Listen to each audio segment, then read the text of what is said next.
Pare, ito po si Onyo.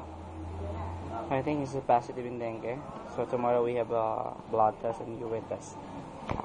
So I was sleeping in my house and then my phone was ringing and then he said, pwede po pa, please po. Wala po kasi magsusugod sa akin sa ospital. please po, sabi.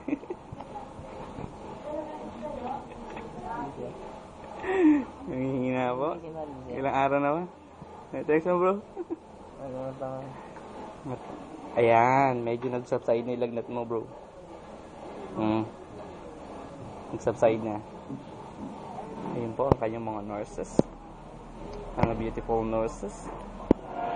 Siyempre naman po, ito ang kanyang ex-doctor. Hi! Ito po si Onyo.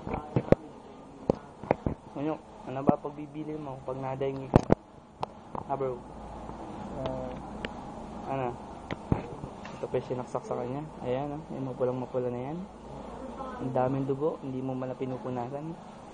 Nalaglag na yan mo. Ayan po, mukhang mamamatay na sa Onyo. Ayan naman po ang mga nagagandahang nurse. Ayan, kursunado ko isa, kaya lang umuwi na. Sa Onyo, kursunado yung nagtusok sa kanya.